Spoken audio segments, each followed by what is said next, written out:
मेरा नाम कविता है। हमारा गांव एक पिछड़ा हुआ गांव था, जहां पर बहुत ज़्यादा सुविधाएं नहीं थीं।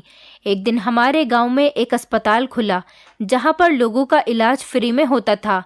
कुछ दिनों तक तो सब कुछ ठीक चलता रहा। फिर उस अस्पताल के बारे में खबर फैलने लगी कि जो भी कुंवारी लड़की अपना इलाज कराने वहां पर जाती है तो वो 10 दिन में प्रेग्नेंट हो जाती है। जब ये खबर मैंने सुनी तो 1 हफ्ते के अंदर अंदर मैंने अपनी बेटी की शादी कर दी। और उसके बाद एक दिन मैं अपनी बेटी के ससुराल उससे मिलने के लिए जा रही थी। अभी 2 महीने पहले ही मैंने उसकी शादी की थी। मेरी बेटी बहुत मासूम और सीधी सादी थी, लेकिन शादी करना मेरी एक मजबूरी थी, क्योंकि मैं खुद एक बहुत बड़ी मुश्किल में फंसी हुई थी। इसलिए अपनी बेटी के लिए अच्छा सा रिश्ता देखकर उसकी शादी कर दी। जब से उसकी शादी हुई थी, आज पहली बार ही मैं उसके ससुराल जा रही थी। उसके ससुराल वालों ने मुझसे पहले ही कह दिया था कि हमें आपका ज़्यादा आना जाना पसंद नहीं, लेकिन एक बार तो मैं अपनी बेटी के घर जा ही सकती थी। अभी मैं घर के अंदर दाखिल ही हुई थी कि सामने अपनी बेटी को देखा तो मेरे पैरों तले से ज़मीन निकल गई। वो भागती हुई मुझे देखकर मेरे पास आई और मेरे सीने से लग गई। मैंने पूछा, बेटी, ये तुम्हारा क्या हाल हो गया है? किसने किया है? उसने रोते हुए सिसक सिसक कर मुझे बताया कि माँ, वो तीनों रोज़ मेरे साथ। आज मैं आपको अपनी बेटी के साथ हुए इस दर्दनाक हादसे के बारे में बताने जा रही हूँ। मेरी शादी एक ऐसे इंसान से हुई थी जिसके पास पहले से ही एक बेटा था। उसकी पत्नी मर चुकी थी, इसलिए उसको बच्चों की परवरिश के लिए किसी माँ की ज़रूरत थी। मैं कुंवारी थी, इसलिए मेरी शादी मेरे पति के साथ हो गई। मैंने अपने पति के बेटे की परवरिश अपनी सगी औलाद से भी बढ़कर की। बचपन से ही उसको ये बात पता थी कि मैं उसकी सौतेली माँ हूँ। फिर मैंने भी अपनी एक प्यारी सी बेटी को जन्म दिया। वो अपनी बहन के साथ थोड़ा उखड़ा उखड़ा सा रहता था। मेरे पति के बेटे का नाम गौरव था। गौरव बहुत ही खामोश बिहेवियर का लड़का था। वो हमेशा बहुत सीरियस रहा करता था, न ज़्यादा किसी से हंसी मजाक करने और न ज़्यादा ही किसी से बोलना। वो सिर्फ अपने काम से काम रखता था। जब मेरी बेटी पैदा हो गई तो उसके 2 महीने के बाद ही मेरे पति की मौत हो गई। मैं बहुत गरीब थी, इसलिए मैंने दूसरों के घरों में झाड़ू बर्तन किया और दोनों बच्चों को पाल पोस कर जवान कर दिया। मेरी बेटी की उम्र 14 साल हो गई थी और जबकि गौरव की उम्र 21 साल हो चुकी थी। मेरी बेटी मेरी शादी के 4 साल बाद पैदा हुई थी, लेकिन उसके बाद मेरी कोई दूसरी औलाद नहीं हुई। गौरव पढ़ाई कर रहा था। गौरव के पिता की पहले से ही ख्वाहिश थी कि उनका बेटा पढ़ लिख कर किसी काबिल बन जाए, इसलिए गौरव हमेशा पढ़ाई में ही बिजी रहता था। मैं लोगों के घरों में काम भी करती थी और अपनी बेटी की भी परवरिश करती थी और बेटी की भी पढ़ाई का खर्च उठा रही थी। गौरव का बिहेवियर मेरे साथ भी बहुत सिंपल सा रहता था। मैंने उसे कभी भी खुलकर हंसते हुए नहीं देखा था। पति की ख्वाहिश थी कि उनका बेटा गौरव पढ़ लिख कर किसी काबिल बन जाए, इसलिए मैंने उसके इस सपने को पूरा करने की अपनी तरफ से बहुत कोशिश की। बेटी को भी मैं थोड़ा बहुत ही पढ़ा पाई थी, क्योंकि अब मेरी उम्र होने लगी थी और मुझसे लोगों के घरों में काम अब ज़्यादा नहीं होते थे। 20 साल की उम्र से ही गौरव ने हमारे गांव के बच्चों को भी ट्यूशन पढ़ाना शुरू कर दिया था। वो लोगों के घरों में जाकर उनके बच्चों को ट्यूशन पढ़ाता था, जिससे उसको थोड़े बहुत पैसे मिल जाते थे और घर का खर्च भी होता रहता था। गौरव अपनी बहन से भी बहुत कम बात किया करता था। हम दोनों माँ बेटी घर में अकेले ही रहते थे। गौरव तो सारा दिन घर से बाहर रहता था, सिर्फ रात को ही आता था और खाना खाने के बाद सो जाया करता था। मेरी बेटी जवान हो रही थी। उसकी उम्र 14 साल हो गई थी, लेकिन वो सेहत में इतनी अच्छी थी कि कोई भी उसे 14 साल का नहीं बताता था, बल्कि वो किसी 18 साल की लड़की की तरह लगती थी। लेकिन मेरी बेटी बहुत ही ज़्यादा मासूम थी।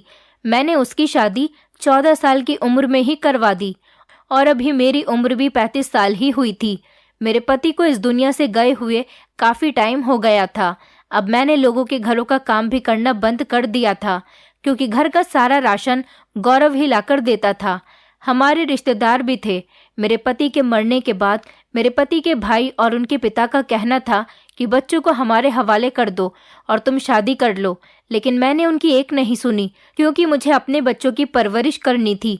मैं जब लोगों के घरों में काम करने जाती थी तो मेरे ससुराल वालों ने कहा कि तुम हमारा नाम बदनाम कर रही हो।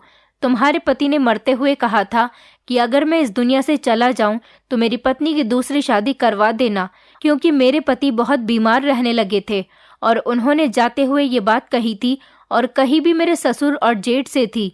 अब वो मेरे पीछे पड़े हुए थे कि हम अपने भाई की आखिरी ख्वाहिश पूरी करना चाहते हैं, पर मैं शादी नहीं करना चाहती थी। जब मेरे पति की मौत हुई थी तो मेरी बेटी 2 महीने की थी और गौरव 7 साल का था।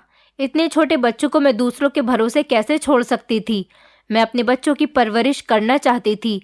माना कि उस टाइम मेरी शादी की उम्र थी, लेकिन एक माँ होकर जिस तरह से मैं उन बच्चों की परवरिश कर सकती थी, ऐसी परवरिश उनकी कोई नहीं करता। मैं शादी नहीं करना चाहती थी, बल्कि अपने बच्चों के साथ ही अपनी जिंदगी गुजारना चाहती थी।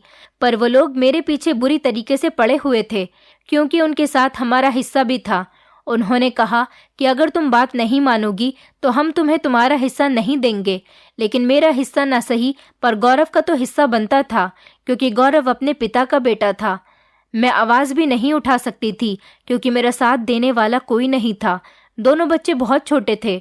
ऐसी हालत में मैं उनको लेकर कहाँ जाती। फिर जैसे तैसे मैं उस घर से निकल गई और एक किराए के घर में चली गई। वहाँ जाकर मैंने अपना गुजर बसर किया और लोगों के घरों में काम करके अपने बच्चों को जवान कर दिया।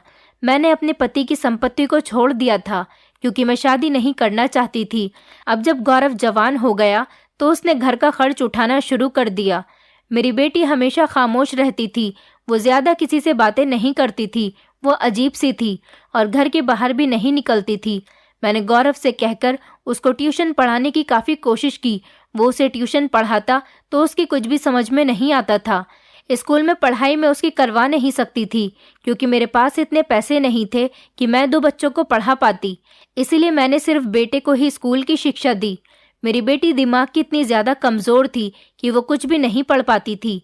मैंने एक बार उसका सरकारी स्कूल में भी एडमिशन करवा दिया था, तो वहाँ के टीचर कहती थी कि आपकी बेटी की दिमागी हालत बाकी बच्चों से बहुत कमज़ोर है, अपनी बेटी का इलाज करवाइए। लेकिन मेरे पास इतने पैसे कहाँ थे कि मैं अपनी बेटी का इलाज करा पाती। वैसे भी मेरी बेटी का सिर्फ दिमाग कमज़ोर था, वो पागल थोड़ी थी जो मैं उसका इलाज करवाती। मैंने बड़ी मुश्किल से अपने घर को चलाया था। उस पर घर का किराया भी देना होता था। मुझे अपने पति के घर के हिस्से की बहुत ज़्यादा ज़रूरत थी, क्योंकि वो मेरे काम आता जो मेरे पति का था, लेकिन उनके भाई और पिता ने मुझे नहीं दिया। फिलहाल दिन इसी तरह से गुजरते गए और परेशानी भरे हालात धीरे धीरे ख़त्म हो गए। फिर मुझे लोगों ने राय दी कि तुम अपनी बेटी की शादी जल्द से जल्द कर दो। मेरी बेटी 14 साल की ही हुई थी। मुझे हमेशा उसकी फिक्र लगी रहती थी, क्योंकि इस तरह से मेरी बेटी का खर्च उठाने के लिए भी कोई आ जाएगा। मेरा बेटा तो अपने खर्च उठा लिया करता था, लेकिन उस बेचारे की इतनी कमाई भी नहीं थी। वो भी जैसे तैसे अपना खर्च और घर का खर्च उठा रहा था। मुझे ये बात ठीक लगी थी कि मुझे अब अपनी बेटी की शादी कर देनी चाहिए, और मैंने अपनी बेटी के लिए बहुत जल्दी एक रिश्ता तलाश कर लिया। मुझे मेरी बेटी के लिए ऐसा घर चाहिए था जिस घर में सास और नंद, जेठानी, भाभी का कोई भी चक्कर न हो, क्योंकि मेरी बेटी बहुत मासूम थी और मैं नहीं चाहती थी कि वो सियासी मामलात में पड़ जाए। ससुराल में भी काफ़ी ज़्यादा सियासत होती है, बल्कि जो सियासत ख़ानदान में होती है वो तो देश में भी नहीं होती। मैंने एक रिश्ता तलाश कर लिया। लड़का मेरी बेटी की तरह ही कम उम्र का था और उसकी नौकरी भी अच्छी लगी हुई थी। लड़के के परिवार में लड़के के अलावा उसके पिता रहते थे और कोई भी नहीं रहता था। उनके घर में किसी औरत की ज़रूरत थी जो घर के कामकाज संभाल सके। लड़के का पिता भी बहुत ज़्यादा बूढ़ा हो चुका था। उनको भी हमारे घर से ये रिश्ता बहुत पसंद आया था। उन्होंने कहा कि हमें भी किसी ऐसी लड़की की ही तलाश थी जो हमारे घर को अच्छे से संभाल सके और मेरे बेटे की ही उम्र की हो। बात पक्की हो गई थी और 15 दिन बाद ही शादी की रस्म थी। मैंने अपनी बेटी को कहा कि मैं अब तुम्हारी शादी करने वाली हूँ। उसने कहा कि माँ, मुझे क्या करना होगा। मैंने उसे समझाया कि बस तुम अपने घर चली जाना। तुम्हारा वहाँ पर पति होगा और ससुर होंगे जो तुम्हारे पिता की जगह होंगे। वो तुम्हारे सर पर हाथ रखेंगे। तुम्हें हमेशा अपने ससुर की इज्जत करनी है और अपनी ससुराल में अपनी इज्जत बनाए रखनी है। हमेशा अपने पति की बात मानना और घर के सारे कामकाज अच्छे तरीके से करना, जिससे तुम्हारी तारीफ हो, और उन लोगों के लिए अच्छा अच्छा खाना बनाना। इसी को शादी कहते हैं। उसने कहा, माँ, आपके पति तो आपको इस दुनिया में अकेले छोड़कर चले गए। क्या शादी हो जाने के बाद मेरा पति भी मुझे छोड़कर चला जाएगा? मैंने अपना सर पकड़ लिया कि मैं इस लड़की का क्या करूं। मैंने कहा, नहीं नहीं बेटी, ऐसा नहीं होता।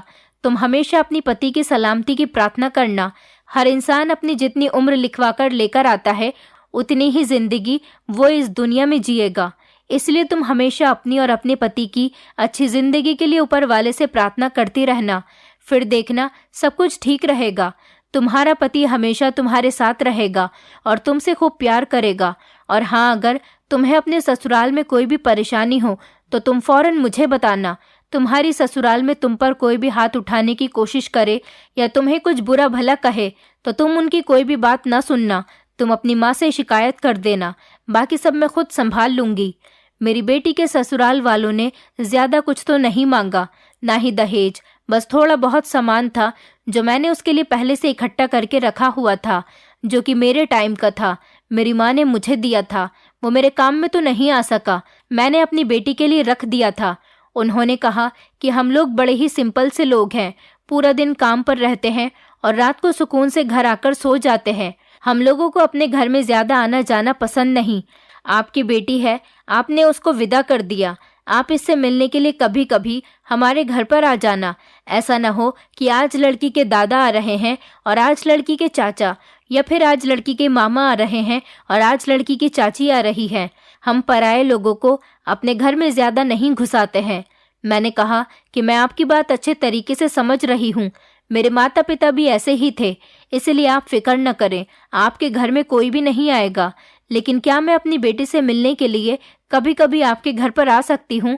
तो उन्होंने कहा कि आप भी जरा आना जाना कम ही रखिएगा, नहीं तो फिर लड़कियों का ठीक तरह से घर नहीं बस पाता है। वरना मिलने मिलाने के लिए तो हम खुद भी इसको आपके घर पर भेज दिया करेंगे। उन्होंने बड़े बुरे अंदाज में ये बात कही थी।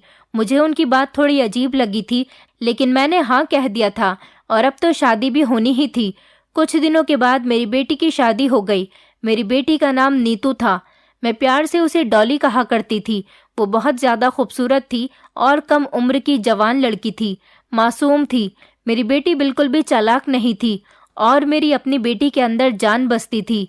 अपनी बेटी को विदा करते टाइम मुझे ऐसा लग रहा था जैसे मेरे दिल के दो टुकड़े हो रहे हैं, लेकिन क्या करती, मैं मजबूर थी। मैंने उसकी शादी करवा दी और कुछ दिनों के बाद मेरे ससुराल वाले भी मेरे पास आकर सवाल करने लगे कि तुमने हमारी पोती की शादी हमारी मर्जी के खिलाफ क्यों करवा दी।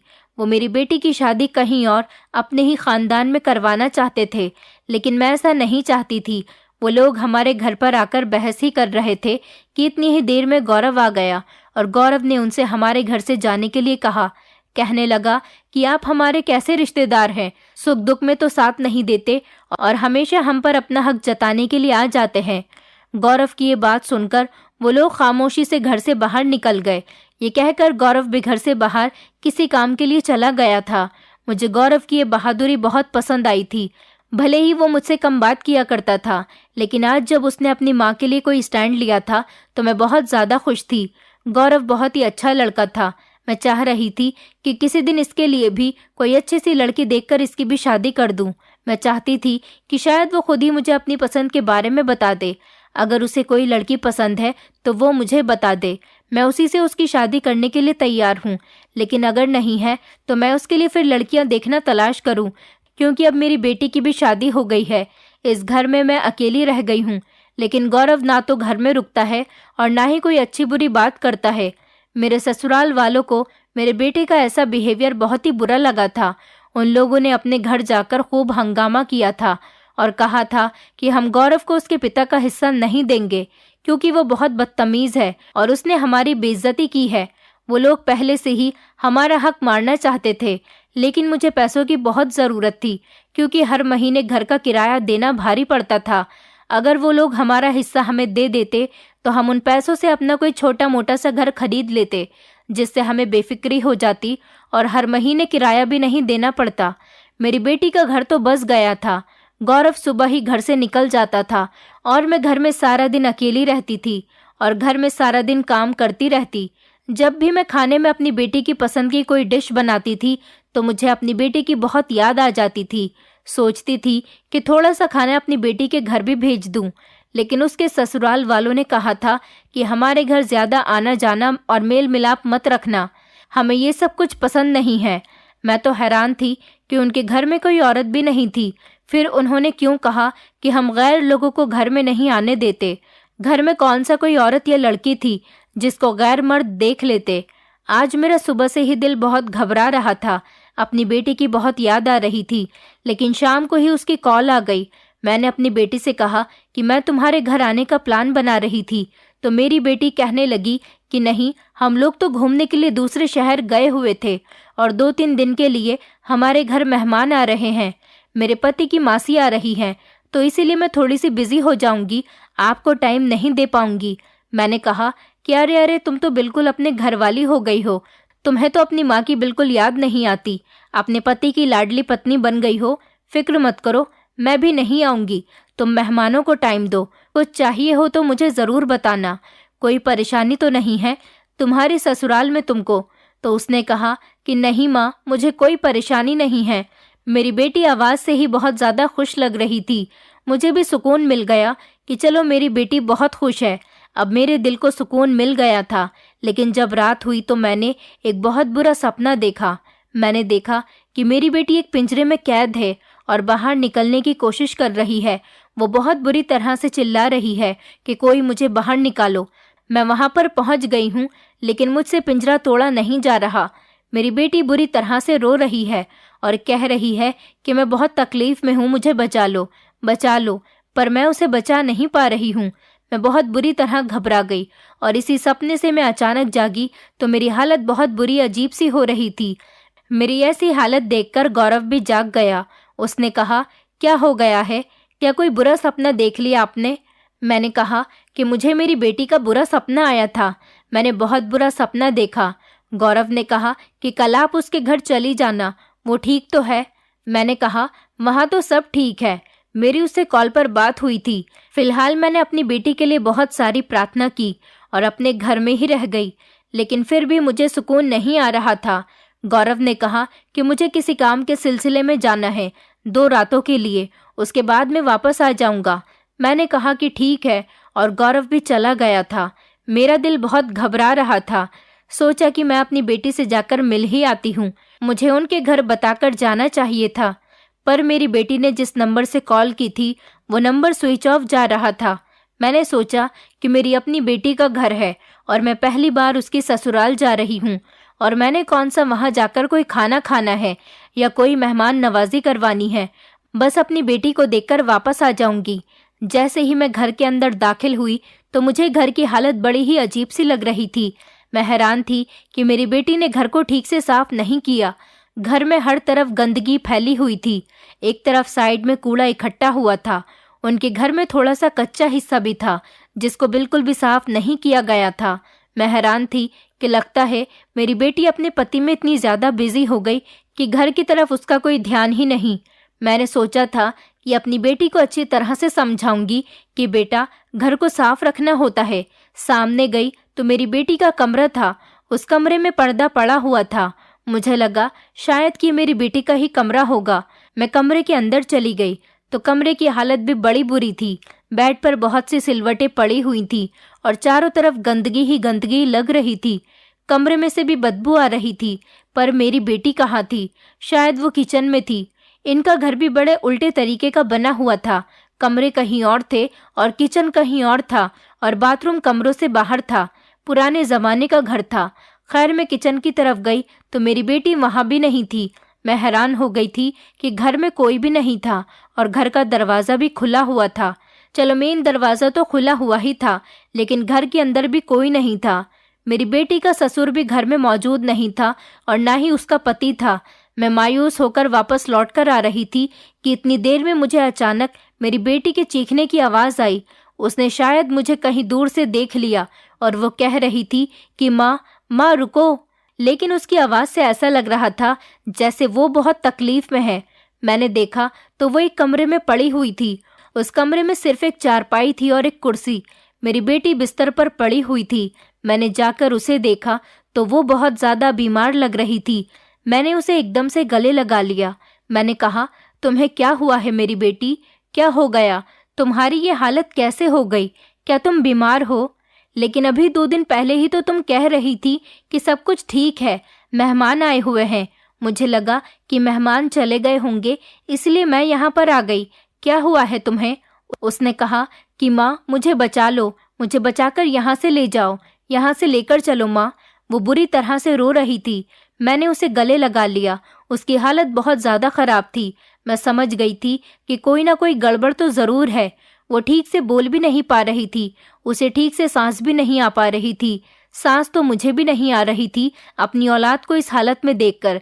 मैं भी ऐसे हो गई थी जैसे कोई जुल्म उसके साथ हुआ है तो वही जुल्म मेरे साथ भी हुआ है। मैंने उसके आसपास देखा तो उसने कहा कि वो लोग घर पर नहीं हैं, वो लोग आ जाएंगे और उनके आने से पहले पहले ही आप मुझे यहाँ से लेकर चलो। वो आ जाएंगे तो मुझे यहाँ से जाने नहीं देंगे। वो अपने पति और ससुर की बात कर रही थी। मैंने कहा कि किनकी बात कर रही हो? तो उसने कहा कि हाँ माँ, वो भी और वो भी, और वो कोई 3 लोग हैं। वो अच्छे नहीं हैं, मुझे यहाँ से लेकर चलो माँ, वो बिल्कुल अच्छे लोग नहीं हैं। मैंने अपनी बेटी को चुप कराने की बहुत कोशिश की, कहा कि चुप हो जाओ और खामोश हो जाओ।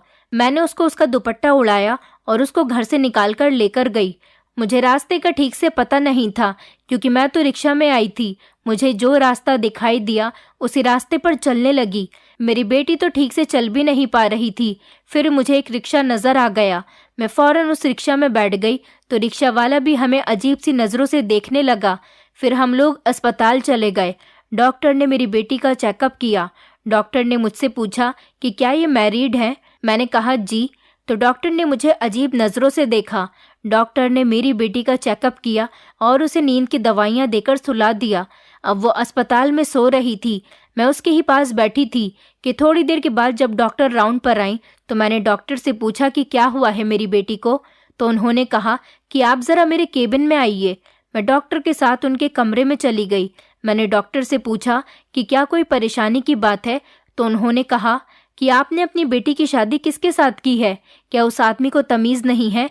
किस तरह के इंसान के साथ आपने अपनी बेटी की शादी कर दी है? उसने आपकी बेटी की क्या हालत कर दी है? मैंने डॉक्टर से कहा कि मुझे साफ साफ बताइए मेरी बेटी के साथ क्या हुआ है। तो डॉक्टर ने मुझे एक ऐसी बात बताई कि मेरा सारा शरीर ही कांप उठा था। डॉक्टर ने कहा था कि मुझे पूरी बात के बारे में तो नहीं पता, लेकिन आपकी बेटी के साथ कुछ ज़रूर गलत हो रहा था।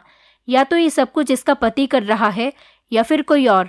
ये बात तो आप अपनी बेटी से ही पूछ सकती हैं, लेकिन आपकी बेटी को बहुत ज़्यादा आराम की ज़रूरत है। इसे खाने पीने की ज़रूरत है। वो बहुत ज़्यादा कमज़ोर हो गई है। उसकी बॉडी में खून भी बहुत कम हो गया। बल्कि इसकी हालत तो ऐसी है, ऐसी हालत में इसे अपना बहुत ज़्यादा ख्याल रखना चाहिए। पता नहीं इसने आखिरी बार खाना कब खाया था। आपकी बेटी का शुगर लेवल तो बहुत ही कम हो गया था, तभी तो वो बेहोश हो गई थी। हमें इसे 2-3 दिन तक यहाँ पर रखना होगा। मैंने कहा कि आप मेहरबानी करके अगर इसके बारे में कोई यहाँ पर पूछने के लिए आए तो आप उनको मत बताना, क्योंकि मैं इसको इसके घर से इसके पति की परमिशन के बिना ही लेकर आई हूँ। डॉक्टर ने कहा कि मैं समझ सकती हूँ, हम इसके नाम की जगह किसी और का नाम लिख देंगे ताकि स्टाफ को भी समझाने की ज़रूरत ना पड़े। आप इस मामले को अच्छी तरह से देखें। बेटियों का ख्याल करना पड़ता है। बेटियों की शादी करके इस तरह से बेफिक्र नहीं हो जाते। आजकल ज़माना बहुत ख़राब है। मैं तो डॉक्टर हूँ, इस तरह के केसेस दिन भर में मेरे पास आते जाते रहते हैं और सोचती हूँ कि जितना हम सोचते हैं इससे ज़्यादा इस ज़माने में बुरे लोग पड़े हुए हैं। डॉक्टर की बात सुनने के बाद मैं अपनी बेटी के पास आ गई और उसके पास बैठकर मैंने अपने चेहरे को ढक लिया था और जब भी कोई कमरे के अंदर आता तो मैं डर जाती। 2 दिन तो मुझसे वहाँ पर गुजारे ही नहीं गए। किसी तरह मुश्किल से मैंने 1.5 दिन ही गुजारा था। गौरव की भी कॉल आ गई और उसने कहा कि मैं आज शाम को ही घर वापस आ रहा हूँ। मेरा काम जल्दी ही ख़त्म हो गया, जबकि उसको अगले दिन आना था। मैंने उसे भी सब कुछ बता दिया था। ये सुनकर वो भी हैरान रह गया। मैंने उससे कहा कि अगर मैं इसको घर ले जाऊंगी तो वो लोग घर पर भी आ जाएंगे। गौरव ने कहा कि ये मेरा घर है, कोई खुला दरवाज़ा नहीं जो बिना इजाज़त के अंदर घुसते चले आएंगे। आप बेफिक्र रहो और नीतू को लेकर घर पर आ जाओ, मैं उन लोगों को देख लूँगा। मैं अपनी बेटी को लेकर अपने घर आ गई। मैंने अपने बेटे को भी सब कुछ बता दिया था। वो भी हैरान रह गया। उसने कहा कि मुझे तो लगता ही था कि ये लोग कुछ ठीक लोग नहीं। मेरी बेटी को होश आया तो वो बुरी तरह से डर रही थी। मैंने उसे गले से लगा लिया। मैंने कहा कि क्या बात है बेटी, क्या हुआ है तुम्हारे साथ? तो वो कहने लगी, माँ वो लोग बहुत बुरे थे, मुझसे सारे घर के काम करवाते थे, मुझ पर हाथ भी उठाते थे, और वो लोग 3 थे और मैं अकेली थी। मैंने कहा कि 3 लोग कौन हैं? लेकिन तुम्हारी ससुराल में तो सिर्फ 2 ही लोग थे, तुम्हारा पति और तुम्हारा ससुर। तो वो कहने लगी, मेरे पति और मेरे ससुर और मेरे ससुर का छोटा भाई, इन तीनों ने मेरी इज्जत के साथ खिलवाड़ किया। ये कहकर वो खूब रोने लगी और उसने अपने मुंह पर हाथ रख लिया, क्योंकि डॉक्टर ने मुझे पहले ही बता दिया था। मुझसे अपनी बेटी की बात सुनी नहीं जा रही थी। मैं भी बुरी तरह से रोने लगी, तड़पने लगी। मुझे ऐसा लगा कि मेरा सांस बंद हो जाएगा। मैं बाहर आई तो मुझे चक्कर से आने लगे। तभी मुझे मेरे बेटे ने थाम लिया। उसने भी मेरी आंखों में देखा। मैंने कह दिया कि ये क्या हो गया गौरव, ये जुल्म मुझसे हुआ है। मैंने जल्दी में अपनी बेटी की शादी करवाई थी, ये क्या हो गया? डॉक्टर के हिसाब से ये माँ बनने वाली है और पता नहीं इस बच्चे का बाप कौन सा है। मैं बहुत परेशान हो रही थी, डर रही थी और उलझी हुई थी। सोच रही थी कि मेरा बेटा क्या कहेगा, क्या जवाब दूंगी मैं इसको। वो मुझसे पूछेगा कि आपने अपने बेटे की शादी तो की है, लेकिन कहीं आपकी ही बेटी खुद तो ऐसी नहीं थी, कहीं इसका तो किसी के साथ चक्कर नहीं था, क्योंकि इस जमाने में क्या नहीं हो सकता। मेरी मासूम बेटी के साथ जिन लोगों ने ये सब कुछ किया वो भी तो इंसान ही थे। शुरू शुरू में देखने में ये लोग बड़े ही अच्छे और शरीफ लोग लग रहे थे, फिर उन्होंने मेरी बेटी की क्या हालत बना दी थी। मेरा बेटा भी तो मेरी बेटी का सौतेला भाई था। वो अपने भाई को भी दूर दूर से ही देखा करती थी। शायद इसके लिए ये मामलात अजीब होते। शायद वो मुझसे कहता कि अपनी बेटी को लेकर यहाँ से निकल जाओ, तुम्हारी बेटी ही ठीक नहीं है, तुम्हारी बेटी ने ये सब कुछ किया है और अब झूठ बोल रही है। लेकिन उसने मेरे कंधे पर हाथ रखा और कहने लगा, माँ आप फिक्र मत करो, मैं आपके साथ हूँ। जिसने भी इसके साथ ये सब कुछ किया है मैं उनको सज़ा दिलवाकर ही रहूँगा और मैं उन लोगों को जिंदा नहीं छोड़ूंगा।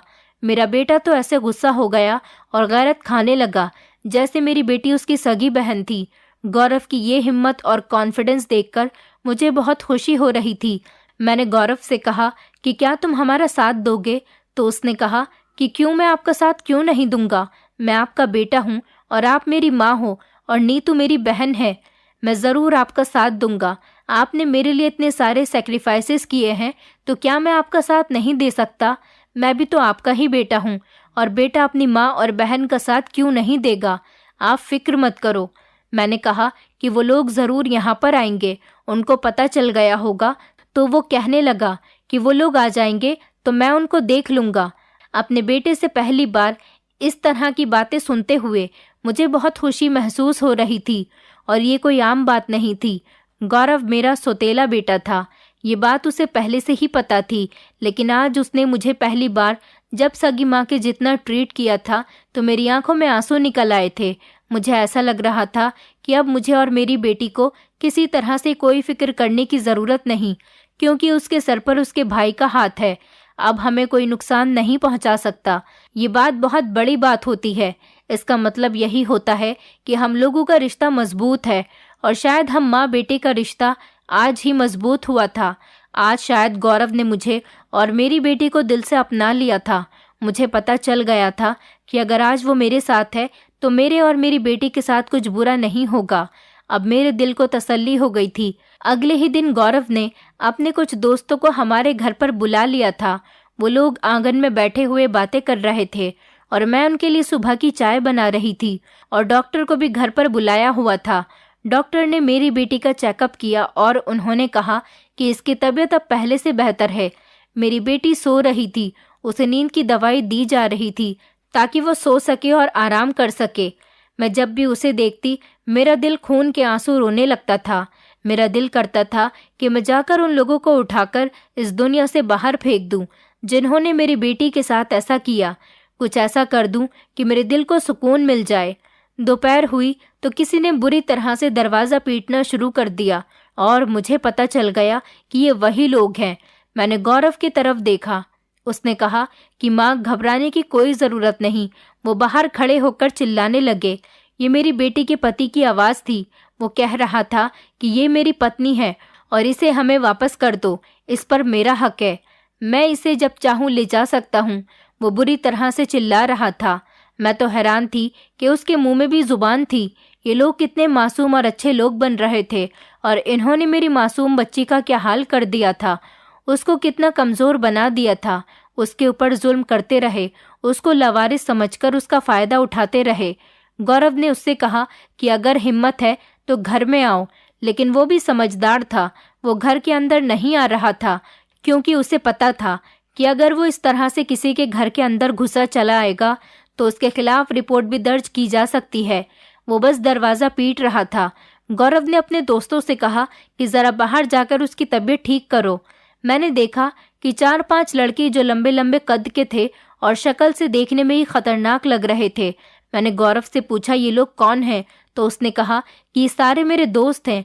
इनमें से 1-2 पुलिस में हैं, लेकिन पुलिस की वर्दी में नहीं आए। माँ, आप फिक्र मत करो, आज नीतू के पति की जिंदगी का आखिरी दिन होने वाला है। उन लोगों ने जाकर उसे पकड़ लिया और पूछने लगे, हाँ जी बताओ तुम्हें क्या चाहिए, तुम यहाँ पर क्यों आए हो, क्यों दरवाज़ा पीट रहे हो? तो उसने कहा कि मेरी पत्नी यहाँ पर है और इन लोगों ने मेरी पत्नी को कैद कर लिया है। उन्होंने कहा कि तुम्हें तो हम ससुराल ले जाएंगे, फिक्र मत करो। उन्होंने उसको उठाया और पुलिस स्टेशन ले गए। मेरी बेटी ने बयान दे दिया और मैंने भी, और उसके ऊपर मुकदमा दर्ज करवा दिया। हमने उससे अपनी बेटी के लिए तलाक भी ले ली थी क्योंकि उसकी इतनी ज़्यादा पिटाई हुई थी कि उसने खुद ही तलाक दे दी और कहने लगा, मुझसे तलाक ले लो और मेरी जान छोड़ दो। और फिर पुलिस वालों ने ये भी बताया कि इन लोगों ने कुछ टाइम पहले गांव में एक फर्जी अस्पताल खोलकर उसके बारे में उड़ा दिया था कि जो भी लड़की वहां से इलाज कराने जाती तो वो प्रेग्नेंट हो जाती। दरअसल इन लोगों के कुछ लोग गांव में फैले हुए थे जिन्होंने लोगों के दिमाग में ये बात डाल दी थी कि वो अपनी कम उम्र की लड़कियों की शादी कर दें ताकि ये लोग अपनी हवस पूरी करके उन्हें बेच दें। लेकिन गौरव ने कहा कि तलाक तो हम ले ही लेंगे, पर तुम्हारी जान भी नहीं छोड़ेंगे। फिक्र मत करो, तुम्हें भी ठीक कर देंगे। तुम्हें बताते हैं कि तुमने किस तरह के लोगों से पंगा लिया है। मेरी बेटी की तबीयत अब धीरे धीरे बेहतर होने लगी थी और कुछ दिन बाद उसका मिसकैरेज भी हो गया था। वो बच्चा इस दुनिया में नहीं आ सका। इस दुनिया में आने से पहले ही वो नहीं रहा क्योंकि मेरी बेटी बहुत ज़्यादा कमज़ोर थी। पता नहीं इसमें भी भगवान क्या चाहता था जो वो बच्चा इस दुनिया में नहीं आ सका। गौरव ने उसका बहुत ख्याल रखा और मैंने भी। मैं हैरान थी कि दुनिया में गौरव जैसे अच्छे लोग भी होते हैं। वो मेरी बेटी का सौतेला भाई था। वो अच्छी तरह से जानता था कि मैं गौरव के पिता की दूसरी पत्नी हूँ। पहले तो गौरव का बिहेवियर मेरे साथ अच्छा नहीं रहता था, लेकिन फिर भी उसने अब हमारा बहुत साथ दिया और एक सगा बेटा और भाई होने का फ़र्ज़ निभाया। गौरव ने मुझसे कभी कोई उल्टी सीधी बात तो नहीं की थी और ना ही कभी उसने मुझे गलत समझा था। गौरव ने अपनी बहन का बहुत ख्याल रखा और मेरी बेटी की ज़िंदगी में आई हुई इतनी बड़ी परेशानी को ख़त्म कर दिया, उसको सुलझाया और कभी ये तक नहीं जताया कि उसने अपनी सौतेली बहन के लिए कितना कुछ किया है। ऐसे लोग भी इस दुनिया में होते हैं। मेरी बेटी अब उसको भैया कहती है, जबकि पहले ये दोनों भाई बहन आपस में बात तक नहीं किया करते थे। मेरी बेटी की जिंदगी में भाई की कमी थी जो कि गौरव ने उसके सर पर हाथ रखकर सगे भाई की तरह पूरी कर दी थी। मेरी बेटी बहुत मासूम थी और लोगों ने उसकी इस बात का फ़ायदा उठा लिया था, लेकिन अब उसके अंदर हिम्मत पैदा होने लगी थी। गौरव उसे अपने साथ बाहर लेकर जाता और कहता, सर उठाकर चलो, मैं तुम्हारे पीछे खड़ा हूँ, तुम्हें परेशान होने की कोई ज़रूरत नहीं। वो मेरी बेटी से कहता कि तुम घर से बाहर निकला करो, शॉपिंग किया करो और लोगों से बातचीत किया करो और लोगों से बार्गेनिंग भी किया करो, अपनी फ्रेंड्स बनाया करो और अपनी फ्रेंड्स के घर भी जाया करो। तुम्हें किसी से भी डरने की ज़रूरत नहीं। वो मेरी बेटी की हिम्मत बन रहा था और उसे बहादुर बनाने की भी कोशिश कर रहा था और वो बिल्कुल ठीक कर रहा था। हमारी बेटियों को खुद इस काबिल होना चाहिए कि उन्हें अच्छे बुरे की तमीज़ हो और उन्हें पता हो कि उन्हें कब आवाज़ उठानी है। मेरी बेटी ने जब मुझे कॉल की थी तो उसका पति उसके पास ही खड़ा हुआ था।